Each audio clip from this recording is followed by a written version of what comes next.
welcome traders. It is Sunday the 27th of June 2021. Please excuse the casual attire. It is a Sunday afternoon and I am recording this and I really didn't feel like putting on a collared shirt today, so I apologize. So this week coming up, we are obviously at the end of June and we are in the early stages. We will be finished the week in July, and so in terms of big economic calendar news that's coming up, I think Thursday and Friday are likely to hold the biggest impacts, or likely to trigger the largest reactions in the markets. We've got OPEC meetings on Thursday all day, ISM manufacturing coming out of the US, and we've got the Bank of England Governor Bailey speaking in the evening. And Friday, of course, we have non-farm employment change. So Thursday and Fridays, my expectation is volatility will be at its greatest. So far, the trend for employment claims is they tend to be dropping, which is all good. Unemployment rate is dropping, so that's great. And so we can see the number of jobs going up, claims going down. Overall optimism in the US. There's a labor shortage, which really, because the job claims are going down, it implies actually that people are being more picky about what they are. Not that more people are now making claims. I mean, of course, there was a 600,000 impact on the most of the workforce. So obviously we had 600,000 deaths out of the US over the last kind of 18 months. And so that obviously would have, some of the people haven't gone back to their jobs. Obviously they've passed away tragically and unnecessarily in my view. But the point being as well is that because the claims are dropping, it actually points to the fact that probably it has, the labor shortage is not to do with people not wanting to work. Actually, if that was the case, those numbers would be going up. People are going back to work, they're just being fussier, they are changing jobs, and of course, a number of people have passed away, a large number of people, and so it's likely that that is adding to the labor shortage, if nothing else. Point is, that is my expectation for this week ahead. I'm going to be looking at the technicals in a moment, and really I just wanted to kind of introduce you to that concept. So if you are, by the way, if you are enjoying these videos, please give me a like at the very least, just to help with the YouTube algorithm. I always appreciate that, and any comments, anyway, good or bad, I'll take them on board. So thank you, and I think without much further ado, let's get on to the markets. I'll start off here with the dollar index. And so I'm going to start with the dollar. So my expectation for now currently is a stronger dollar. So this week we had a bit of a correction. We had a really big move the week before last. We had a correction, a shallow correction. So this is my issue predominantly, is that that correction is very shallow, and therefore I'm prepared for a couple of possibilities this week. The market will potentially, if in the future, because we can't see, we don't know what the future holds, but if it turns out in the future that the dollar is really bullish and very strong, we'll actually see it take off from this point onwards. However, what to me seems a possibility in the way in which this can play out is that it would perhaps have a deeper correction, coming down, say $91, and then continuing to the upside. In other words, a healthy 50% correction. Okay, that's something that happens it doesn't have to happen, but it is a common type of retracement.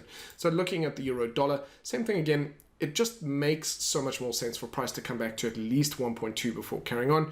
If you look at the last few days, you can just see a lot of rejections of price in this area. And so it is, what's happening effectively is sellers are coming in. There just might not be enough of them to push it down. Therefore, we might find the market actually pushes up, taps 1.2, and then continues down.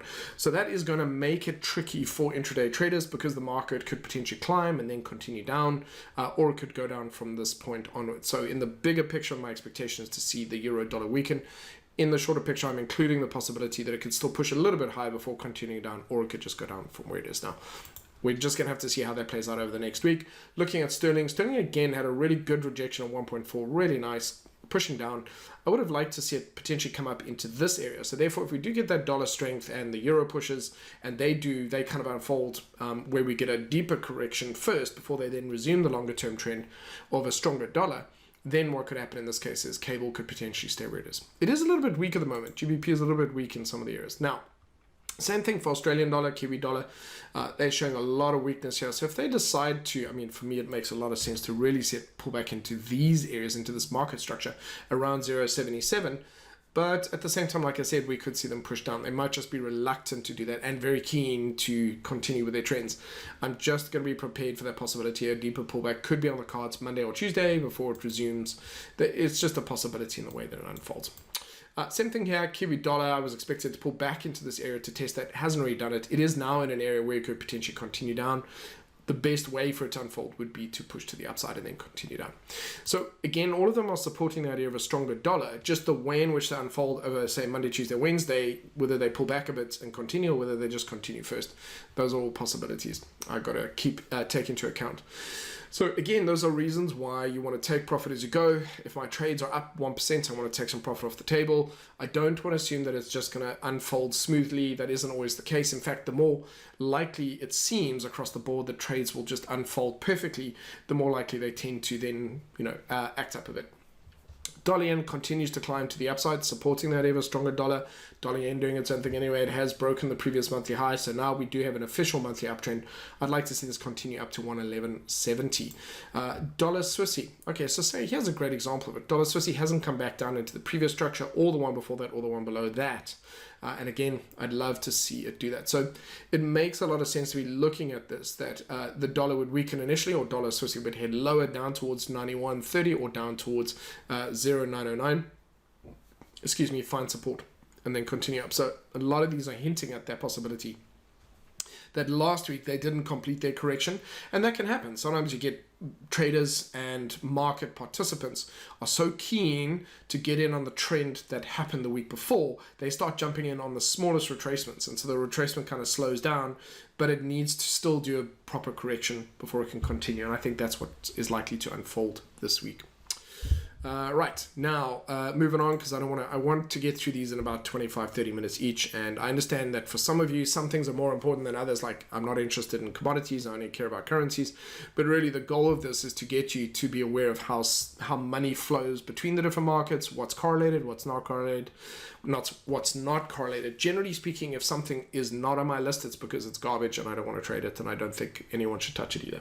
So this is interesting here, seeing this weekly dollar CAD pull back into the previous highs, produce that bearish candle, looks like an inside candle as well. A break below that could see that continuation to the downside. So again, I can't see into the future, but if dollar CAD, especially if CAD is going to continue to be strong, then it's likely to unfold this way. But it's going to have to be so strong that it outperforms a stronger dollar. That's the trick. And generally speaking, when it comes to the biggest kid in the playground, it's usually the US dollar when it knows what it wants. So again, caution on that. Would have loved to see a pullback into this market structure here and then take off, but no, it's sitting in this area here. So from where it is, that could potentially push high. I think dollar CAD is lovely on my table in terms of money-making opportunities. It's great, but I think that when it unfolds this week, I think it's going to be very tricky to trade until it kind of settles into its new trend. Euro Aussie. Okay, so the reason Euro Aussie, Pound Aussie, Euro Kiwi, and Pound Kiwi are on my watch list is because they did a much deeper retracement than they should have. They've been trying to break out to the upside, and yet they keep getting knocked quite a bit on the way down. So they're not, if they were stronger, if they were bullish, they would be doing shallow retracements, but they keep getting knocked all the way down. So for me, this is actually a reason to be concerned. They are not that strong. At this point in time, there is a very real possibility that that monthly could subsequently unfold and turn bearish. I'm very, very cautious on this. Pound Aussie as well. Look at that. Big retracement, strong area of resistance. If it really was strong, it wouldn't have got knocked back that far. Okay, and so that weekly is starting to look not like a great deal, and that monthly is starting to show a bit of struggle. I need to see it break right above through those resistance levels. Euro Kiwi as well. Look at this, a deep retracement, not just on, coming to the outside of this range and testing it from above. So it broke out of the range and then comes back within the range. It's not a good sign. And not just a little bit, not like it just dipped its toe in the water, it came all the way back in. Pound Kiwi as well, all the way back into the range. Okay, those are not signs of strength. If you look at it on a monthly basis, yeah, you can see if you then put a line in there, which I'm just going to do now, you can see that that's like a pretty solid rejection of that level. It doesn't bode well. So that makes me a little bit uneasy about that. Didn't take any trades on that last week, but that is a concern. Euro yen. So all the yen pairs, I'm going to lump the analysis in here. So I'm going to talk about euro yen, but it applies across the board to all the JPY crosses other than dollar yen. So first of all of them produced a strong bullish weekly candle. All right, I was looking to see them break lower. They did very deep retracements. This actually came back into a level I had highlighted here already.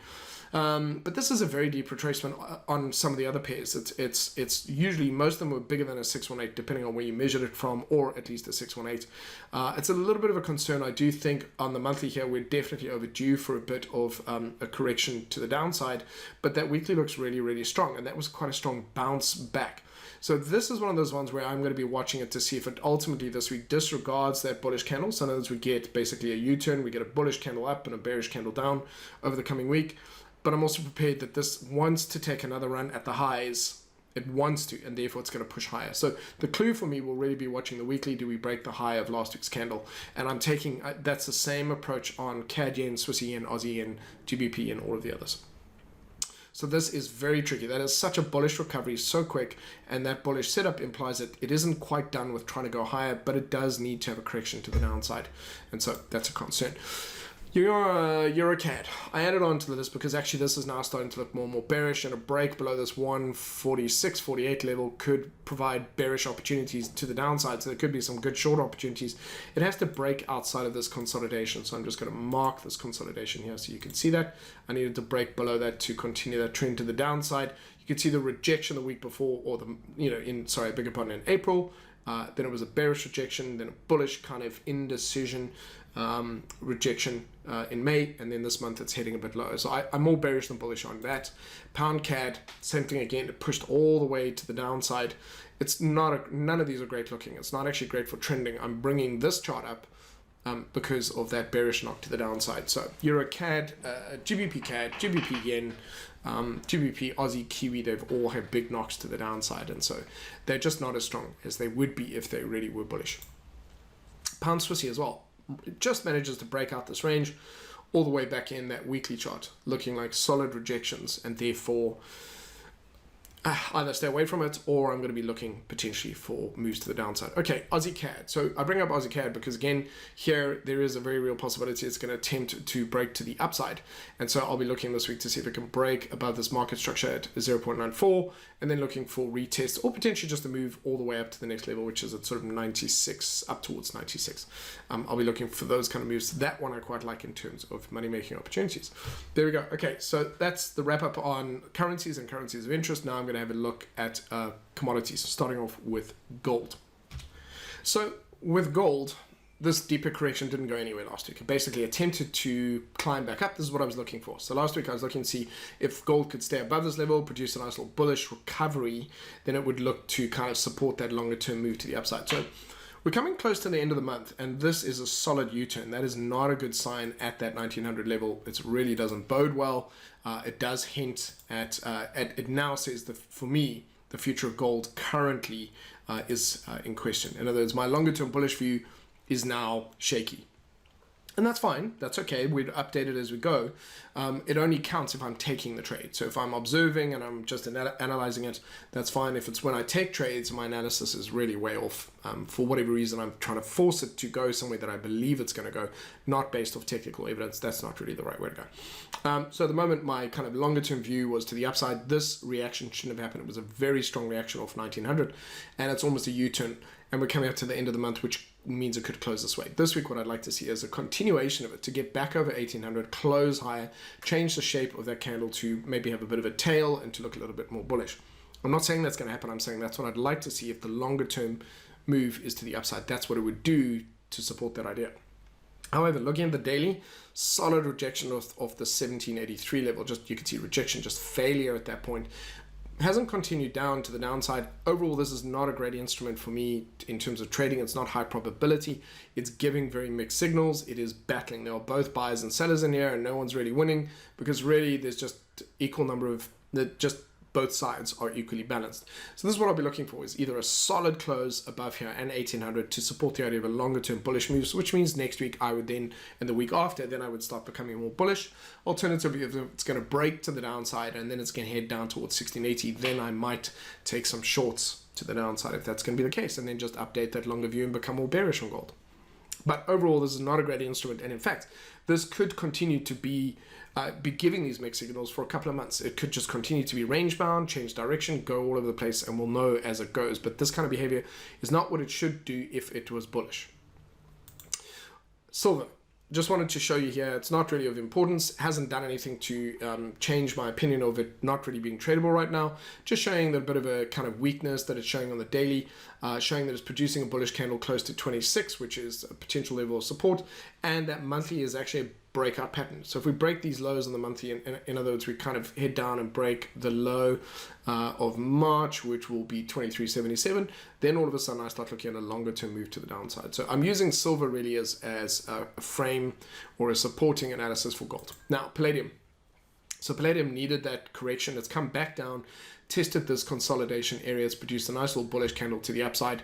Overall looks really good. It's still on a downtrend on the daily. So this week I need to see, I believe it's now in a really good place to resume its longer term uptrend. So in order for that to be the case, I need to see it continue to the upside and break these highs around that 28.76 level. I need to see it produce an uptrend on the daily if that is going to be the case. Of course, if gold and silver are just going to break to the downside, this may fail and then fall back below that level. So I'm not going to trade it to the upside until I see that shift in trend to the upside. If it does break below the 2400 mark here, then I'll start looking for shorts. Okay, palladium, platinum. Platinum is here because, again, for the same reasons, strong rejections there at 1200, 1275. It has come back down and tested the top of this range. And so therefore, again, similar to palladium, I want to see this do exactly that. Produce an uptrend on the daily, break these previous highs. Then I start to resume. Then I'm of the opinion the longer term trend is going to stay in place. Alternatively, if it falls down, then the longer term for all the precious metals, gold, silver, palladium and platinum, especially copper, is still overextended, still needs to have a correction. Then all of those, my sentiment then becomes more bearish. Right, on to crude oils. So let's have a look at crude oils. Beautiful. I mean, they have continued to push higher up towards tapping these areas. I just said it would last week. I'd be a little bit more cautious. Definitely now well overextended. Nice big candle. So 75 this week. So again, I'll still be cautious in terms of taking profits and stop losses. This is now where I think because we haven't gone past that point, we're still heading towards that brick wall. This is where I'm going to be looking to see if any signs of failure start to come in, bearish divergence, anything. So far, the chart structure on the daily, the weekly look amazing. They just look incredible and actually really nice to see. UK crude oil has just soared through 74 as well as 75. Looks like it wants to continue on upwards.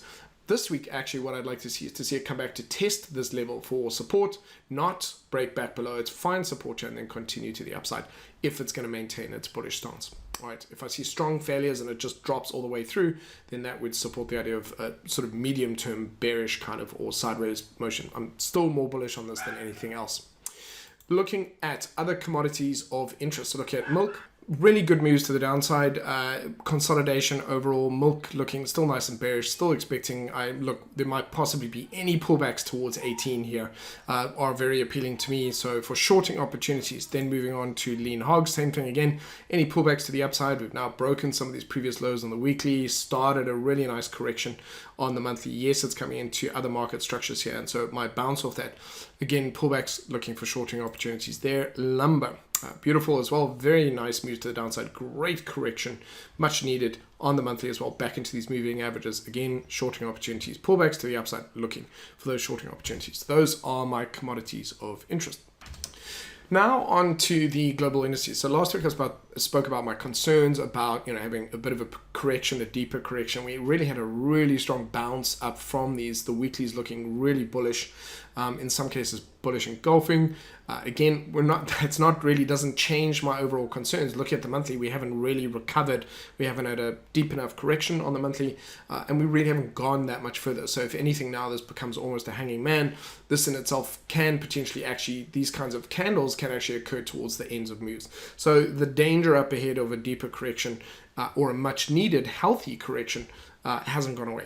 But the fact is, yes, the market is bullish. Yes, last week it had a really nice solid recovery, which makes me very happy. Overall, I am still, with stimulus cash, with the optimism of people kind of going back to work and inoculations or vaccines happening. Overall, there are reasons to be optimistic, and so that's not really going to hurt the market. And the market can still have a correction even when everybody's really nice and bullish and happy. It needs one. We just need something a couple of months where we have a couple of down months, and then it lets off a lot of that, kind of sheds a lot of buying weight, and then it can resume that, and people can get back in at a discount. People can take profit. There's a whole lot of reasons to have it. It's not a bad thing. So I'm still concerned with that. I really want to see how the Dow handles this level of resistance towards the 35,000, 34,500 mark to see how that goes. Very cautious on those moves to the upside. Nice to see the S&P breaking outside of its resistance and pushing on to the upside. That weekly still looks really nice. That's a bullish engulfing candle. So that looks like that is set to continue pullbacks into the highs here, and then looking for bullish setups and continuations. Looks fine. Again, if it falls back through that, anything that is weak, that where it should be stronger than that, that's where I get a little bit more cautious. NASDAQ pushing on, the NASDAQ weekly, despite the area, this area here where I've spoken about it battling and this not really being a good sign. Whatever caused that seems to have gone away. The market now looks like, okay, look, I can keep pushing and keep going. So it's going to be interesting for me to see this monthly candle close above and a lot higher. If it does by the end of the month, in other words, this week, come back and close down and show a bit of a rejection back below this level, then obviously next week I'll be like, okay, then again, that cautiousness of a potential deeper correction is still on the table. It's not always the case. Once we had that correction and we start rebuilding, then I won't have to talk about fear of a correction for a while. But this is something I am concerned about. So it just means that when I am trading on a daily basis, intraday basis, it's just, trade management, stop loss management, taking profits because of that possible thing that could trigger a bigger correction. So we could finish, after non-farm payroll next Friday, for example, we could finish much lower and bearishly if that's the case. Could be triggered by that. So mini Russell 2000, same thing again. I still don't really feel we've successfully broken outside of this range a little bit. We've broken up there, broken out of here. We're encountering some local resistance around about. Let's go in and just mark that. Call it 2345, give or take. And that weekly going largely sideways, and that monthly looking a little bit more bullish. So it's almost as though taking it a week, but looking at it within the context of the weekly and the monthly, we haven't really gained a lot of ground. So just highlighting, yes, it's bullish, but it doesn't feel necessarily safely bullish. Looking at the heading east away from the US, across the Atlantic. Some nice little bullish candles on the FTSE, looking nice, great. Nice to see it close higher. That monthly actually looks fine. Small baby steps, but still continuing higher. The DAX, this one is struggling a little bit here. Lower high again. Can't quite break free of it, but certainly looks bullish. There we go. Slightly higher low at the moment. Wants to continue onwards. And here again, I'm just going to see how it reacts as it gets up to that 16,000 level. Monthly looks okay. So it's not perfect, but it is certainly more bullish than bearish. All right, if I ignore the fact that I'm anticipating a correction at some point in isolation, there's not a lot of scenes of bearishness, but that doesn't mean I shouldn't be more cautious with my trading. We've got sort of higher lows here. You can see we had a bit of a drop on Wednesday, then a recovery on Thursday, and closed high on Friday. So again, that weekly looks great. That looks really nice. And so if usually the US looks strong, and other non-US markets tend to show signs of weakness. That's not really the case here at the moment. Then we've got Euro stocks also looking nice and bullish. Looks really good there. So, and the Nikkei, even the Nikkei producing, although it has kind of been produced lower highs, seems to appear to have found some really strong support. I'm just going to mark it there at that 28 level. And so if it can break these highs, it can continue up higher. That monthly also looking as though it's had shed a bit of weight and looks like it wants to continue. So all of these kind of hinting at this, I said last week, the tequila in the punch bowl, meaning it's got a bit of extra juice and it's on a bit of steroids and it looks like it wants to keep going. Again, that weekly here on finishing up on the Australian ASICs, coming back down to test 7,200, just below that and then pushing onwards. So yeah, I'm not going to relax now. I'm still might potentially trade these. I'm still more likely to trade them to the upside than to the downside. I'm just incredibly cautious. And if there is suddenly, if by the end of the week there's just been a lot of volatility, almost as though it's just kind of stalling or stumbling, then at least I have some kind of a concept as to why, because the monthly is now overdue for a correction. Okay, so now moving on to the stocks of interest. I've kept most of the ones from last week because I want to kind of give a bit of a review on them. American Express, what I've done now is I've actually color-coded them. So I've color-coded it green if I'm nice and bullish on it, amber if I have concerns about it. In other words, if I feel that it's between stages, whether it's due for a correction or it's potentially going to turn to the upside. And then I've got it as red if I'm more bearish on it, if I have extreme concerns of it. So here, very nice. American Express, which I spoke about last week, had a really fantastic week to the upside. Fantastic. So good money-making opportunities there. Arc Innovation, which I spoke about here, looking nice and bullish. Followed through on that. Also a good money-making week. Going on to the ones that are sort of more concerned with, Berkshire Hathaway, not much this week, a little bit to the upside. It's coming back in, and on the weekly, that's a great little bullish signal. It's a potential buy opportunity. That monthly, as I was saying, starting a swing high. So this week, I'll be looking, is it going to continue? Is it going to fail, start to break these lows? Is it going to start its swing high and continue on the monthly to the downside? Or is it going to potentially finish up higher, and then we'll see how that goes. But that weekly is bullish. The daily is in an uptrend, but the monthly is now forming a bit of a swing high. Now, BP. So actually all of the ones like BP and Exxon, they are tied to the oil industry. My concerns, again, they're not seeing a lot of growth. They haven't progressed that much necessarily. And I still see them as struggling to continue to just maintain their trend. But what's funny is because, of course, crude oils are continuing to push higher, and there's a high percent of correlation between these companies and crude oils. So they will continue to push higher if crude does. But they're not really gaining the same kind of ground. They are starting to fall and lag a bit behind. Okay, Coca-Cola. No real change there. Can't seem to get past that 55 mark. It's come back in. A little bit of an indecision bullish candle here. Question C, that could potentially then be a signal to head low or to climb higher, but not a big recovery. So caution on that one. ExxonMobil would be the same as BP, but it really had a great month so far. It's broken through, showing a bit of exhaustion now, but pushing a lot higher in that weekly. Really nice. In fact, just a little bit higher than the previous week. So it managed to regain the ground and then a little bit. So I had a good week on the daily, but is already showing a bit of signs of exhaustion. They're going from bigger candles down to smaller candles. So this week I wouldn't be surprised to see that have a bit of a pullback, a bit of a correction. General Motors continuing to show that exhaustion over there. Okay, and as pullback, again, a nice little bullish inside candle. Might make another run for the highs, but not super strong. So interesting to see that. Now moving on to JP Morgan. So JP Morgan for me, overextended, bearish outside candle at the moment. That weekly has come right back down into the lows here. It could find support here. Yes, that's feasible. But what I'll be looking for this week is a move to the downside. So bearish candle Monday or Tuesday, and then a break lower, finishing lower by the end of the week. See how that goes. Morgan Stanley. Weekly looks great. Monthly overextended. And actually the structure of the week implies that it's going to move to the upside. So although I've marked it as amber, which means I'm kind of more bearish on it, actually looking at it now, yeah, it wouldn't surprise me if it did try and break and move a little bit higher. Nvidia, fantastic week, moved to the highest now. Okay, produced another swing high in the daily. It's going to take a bit of a breather relatively soon, but the monthly and the weekly looking a bit overextended. So there might be a retracement or a correction in its near future on the weekly, but overall looking nice and healthy. I really prefer the look of that compared to others. PayPal also had a fantastic week to the upside. Now starting to stall a little bit as it approaches 300. That monthly also looking pretty good. But that was a good week. So there was some good money made on these ones as well. Then Royal Mail in the UK out of LSE, indecision candle there, could very well kind of preempt that turning point there. A little bit of a bullish candle here, not really even off the old highs. I beg your pardon, my nose is itchy. And then potentially start to head a bit low. So not looking that great. So I'm going to be curious to see how that ultimately goes. Spider as well, just having a look here, this producing a really nice swing low there and a nice monthly candle looking nice and bullish, and a beautiful week to the upside on the daily, so nice and bullish on that. Tesla, I've added Tesla back in because I forgot to update. I was looking at the idea that it would have a correction down into this area. This was the week before last or the week before that, I think. That's correct. It would be 3 weeks ago. I spoke about the idea. I wanted to see if it could then recover on top of the range. So in other words, it would do a shallow retracement down towards 600 or a deeper correction down towards 400. In fact, it appears to have bounced nicely off that 600.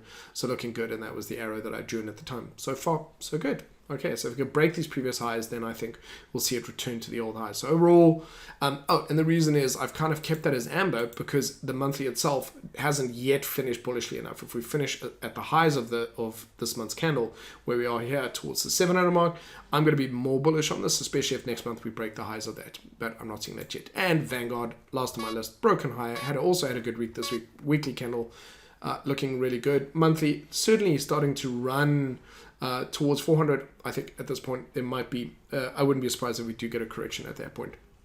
But looking good. So very happy to see the ones I'm most bullish ones had the ones that I'm most bullish on had a good week. That makes me happy. All right, now moving on to the Treasuries. Okay, so starting off with the 10-year T-note, this now looking more and more bearish. Okay, sort of almost a Greystone doji in terms of shape, looking more bearish. At the moment, rejecting the highs. I need to see it start to break these lows. So I mentioned that because then moving on to the Euro bubble, this is certainly forming a bearish rejection of the previous level market structure, starting to head a little bit lower. I expect this week to see those head further down. The Euro Bund as well, almost identical. Bit of an indecision, a little bit of a rejection off the highs there on the monthly, a little bit of a higher rejection there on the high. So in other words, a longer wick than shadow. And so collectively, all of these looking bearish, looking like they might head a little bit low, which actually is potentially saying that there's just not a market for those, which means that the rest of the market, or Mr. Market as Buffett puts it, is still interested in equities, which implies maybe a bullish week on equities. So find that quite interesting, or at least that the bull market is still very much in place. Okay, and now finishing up, let's just see how we're doing now. Finishing up on cryptos. So Bitcoin continued down 30,000. It really has got a strong base of buyers here. All right, so what I need to do, again, ultimately, I'm going to be happy once I see it break above that 40,000 mark. To me, that will probably signify a nice little bullish candle over here. And so that will then show me, okay, the buyers have come back in and it's looking to resume its longer term uptrend. Right now, that just isn't showing enough at this point in time. So I'm going to be interested to see, we have been producing a series of lower highs recently. Do we continue down, break below 30,000? If we break below 30,000, then I'm going to start to see if we do head on down towards 20,000. So let's have a look at the others to see how they're doing. Ethereum, well below 2,000 mark, couldn't quite get back over that, but there is also support a little bit around the 1,700 mark. I still want to see that correction down towards 1,400, would make me very happy. Have we broken the lows? I do believe we've broken the low of last month, which means we do officially have that swing low. Okay, so let me just have a look at that. 1732 versus 1701, yeah. So we've got a nice little swing high there. A move down 1,400 is not unacceptable. Cardano. All right, this has really got a lot of buyers above here. So generally speaking, again, we've got a lot of bulls in the market, a lot of people. Doesn't mean the market won't have a correction. That to think that that's the case is obviously how markets bubbles have been burst in the past. So yeah, I want to see if we can, what I'd like to see really is to see it close with a solid bullish candle, because you can see the rejections over here. I want to see it close without a rejection, just to get let off some of that steam. Again here, looking at Dogecoin, coming back up, bearish candle, potential hinting at a potential move to the downside. It's already produced its swing high. I'd like to see if that closes lower. So there's a possibility that these are then they're not done yet with the moves to the downside. And you can see Neo a little bit more clinical in its break down to the downside. Move looking good, solid downtrend on that weekly chart, and a really strong correction down here. But again, I still feel Neo has completed most of its correction. So this is a really good place for me to wait to see that bullish candle. So really, I think the question is, to sum up on cryptos, is July going to produce a bullish candle, a bullish monthly candle, which for me would tell me the buyers are coming back in. They've kind of won the monthly session, but right now there's just not enough evidence to support to tell me that now is a good time to buy, unless I have a very long-term plan. And then finishing off on Ripple, coming down back into these old highs, again, closing near the lows. So, okay, so to sum up with cryptos, really, again, I'm expecting to see if we see a bullish candle in July, then I'll start to take into account that possibly the buyers are coming back into the market. Right now, it's a lot more volatile, it's dangerous. The markets could actually still move lower in terms of those cryptos. There we go. So, thank you very much for your time. I want to wish you a wonderful week. Obviously, manage your risk, do sensible things, don't be emotional. Yeah, let's see. I'll update my intraday trading list when I can. Thank you very much.